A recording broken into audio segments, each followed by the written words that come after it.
खबर रीवा जिले से सामने आ रही है, जहां सिटी कोतवाली थाना अंतर्गत कटरा मोहल्ले में एक महिला ने बड़ा कदम उठाया है। मिली जानकारी के अनुसार आपको बता दें कि फांसी लगाकर आत्महत्या करने वाली महिला पूजा पांडे का प्रेम विवाह है कुश कुमार पांडे के साथ हुआ था। पति द्वारा आरोप लगाया गया कि शादी के बाद सभी त्योहार उसकी पत्नी मायके में मनाती थी।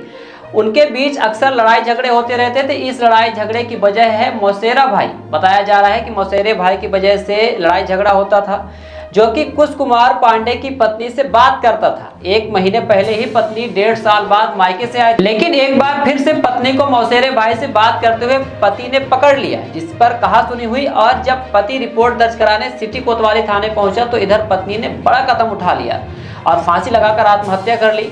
आइए आपको सुनाते हैं पूरे घटनाक्रम के संबंध में पति ने क्या जानकारी दी है।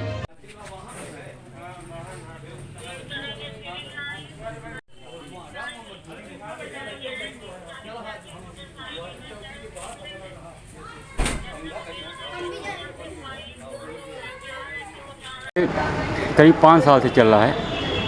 उसकी बात यह है कि जब तक हमारी दादी जिंदा थी तब तक घर में कमाई बढ़ी आ रही थी। उसके बाद से हम घर में अकेले हैं, हमारी माता जी हैं, 2 बच्चे हैं। आमदनी कम हुई, खर्चा कम हुआ। उसकी वजह से दादी हमारी दैनिक वेतनभोगी में थी, वो तनख्वाह पाती थी, उनकी सब व्यवस्था बढ़िया थी। लेकिन उनके देहांत होने के बाद उस तरह से हम नहीं चला पा रहे थे घर। और पत्नी का हमारा लव मैरिज थी हमारी, तो उम्मीद बड़ी थी, उस उम्मीद पे हम नहीं खड़े हो पाए। उसके लिए हम कई बार ने माफ़ी भी मांगे कि हम नहीं कर सकते, तुम अगर 20,000 बोलती हो तो हम कहाँ से इतना पैसा व्यवस्था करके लाएंगे, जितना हमारे पास है उतना हम करेंगे। ठीक है, वो हमेशा हर त्यौहार अपनी मायके में मनाती थी। उसकी माता जी का देहांत हुआ हार्ट अटैक की वजह से। अभी क्या झगड़ा हुआ? अभी झगड़ा ये हुआ था कि कल रात में, ये हम जब से आई है 1 महीने हुए, कभी 1.5 साल से ये अपने मायके में थी। अभी 1 महीने पहले आई है ये। 1 महीने पहले क्या हुआ कि हम अपने रूम से दूसरे रूम में शिफ्ट हो गए थे कि झगड़ा ना हो, बातचीत कुछ ना हो, अपने हम दूसरे रूम में सो जाए। तो क्या हुआ, करीब 12 बजे के बाद हम खाना पीना खा के अपने रूम में चले गए और बाथरूम करने के लिए बाहर निकले तो मैसेज आया इसके मोबाइल में, और हाथ में मोबाइल लेके ये शायद सो गई थी। तो हम उसके हाथ से मोबाइल लिए और मैसेज को खोले। इसका पहले मोबाइल में मैसेज था, उसके बाद रिटर्न 10 मिनट बाद उसका मैसेज आया था। तो वह एक समाचार हमने उसको बोला कि ये क्या बात है, ये तुम हमारे कमरे से जाने के बाद तुम किससे बात कर रहे हो? दूसरे के साथ चैट कर रहे थे? जी, बात कर रहे हो। तो हम कहे कि हमारे कमरे से जाने के बाद तुम किससे काहे बात करती हो? इतने साल से आप इसके पीछे तुम्हारा झगड़ा हो रहा है, काहे नहीं बंद कर रही?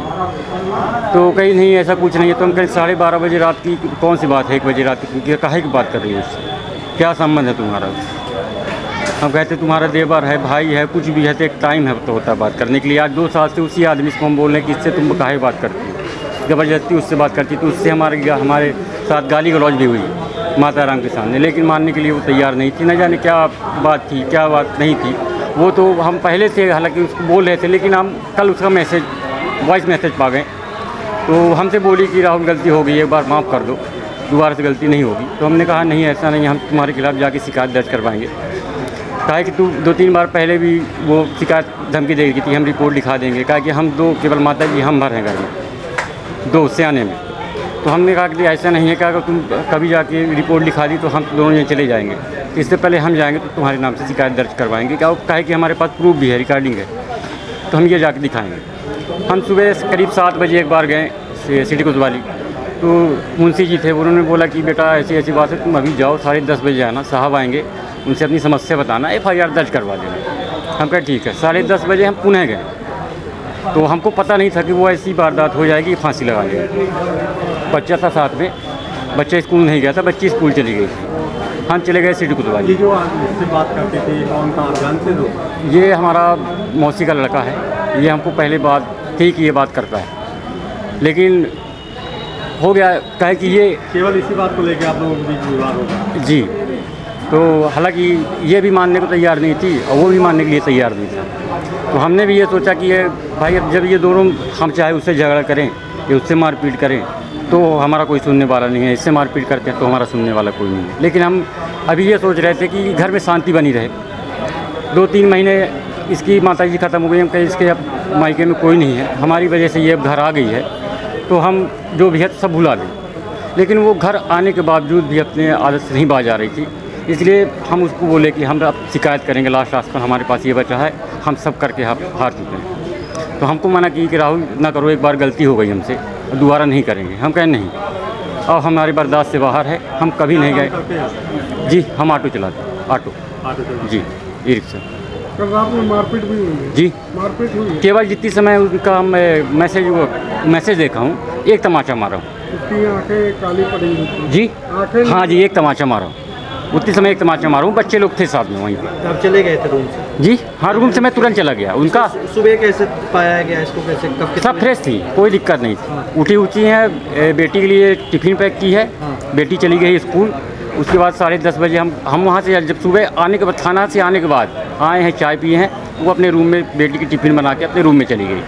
हम कहीं 10:30 बजे, वो इससे हम नहीं बोले, बातें नहीं किए। हम कहीं 10:30 बजे बोले हैं आराम कर लेते हैं, ताकि रात भर के जगे हुए थे। हम कहीं आराम कर लेते हैं, उसके बाद फिर हम जाएंगे। 10:30 बज गए, हम घर से चले गए। हमको जानकारी एक भी नहीं हुई कि ये ऐसा कदम उठाए। थाने में पहुंचने के बाद पुलिस वालों ने कहा कि देखो ऐसा है, महिलाओं का सुना जाता है, आप FIR तो इसमें हो नहीं सकती है, आप अपने सपोर्ट के लिए अगर चाहो तो आवेदन लिखवा के दे सकते हो। तो हमने कहा ठीक है सर। हमारा कुश कुमार पांडे जी। ये सूचना मिली कि फांसी लगाई हैं, तो हम लोग यहाँ आए हैं। और इस मृतक का नाम है रूपा पांडे, पति लवकुश पांडे, कटरा की रहने वाली हैं। अब जांच के बाद पता चलेगा फांसी लगाने का कारण। ऐसा अभी ये बात जांच का विषय है क्या?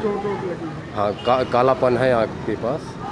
कब शादी हुई थी लगभग इनकी? कभी शादी हुए यार 10 वर्ष हो गए। लड़का, एक लड़की है, एक लड़का है। हाँ, पति पत्नी, बच्चे, माँ भी रहती है। सर ये मायका कहाँ का है इसका, लड़की का? मायके का भी तो जानकारी नहीं, मायका का। मायके वाले को सूचना दे दी गई? हाँ, सूचना दे दी गई, वो आ रहे हैं। सर्व सुविधायुक्त नेशनल हॉस्पिटल समान तिराहा रीवा में अब कैंसर का सफल उपचार और ऑपरेशन की सुविधा उपलब्ध है। हमारे यहाँ मिल रहा है आयुष्मान भारत निरामय योजना का लाभ। आयुष्मान जन आरोग्य योजना के तहत सभी प्रकार के मेडिक्लेम की सुविधा उपलब्ध है। हमारे यहाँ लेजर कैंसर, अस्थि रोग, एंडोस्कोपी, लेप्रोस्कोपी एवं प्रसूति रोग का अनुभवी चिकित्सकों के द्वारा उपचार किया जाता है। कैंसर के इलाज एवं ऑपरेशन अब रीवा के नेशनल अस्पताल में उपलब्ध है। नेशनल हॉस्पिटल के संचालक डॉक्टर अखिलेश पटेल के द्वारा उपलब्ध करवाई जा रही हैं सभी सुविधाएं।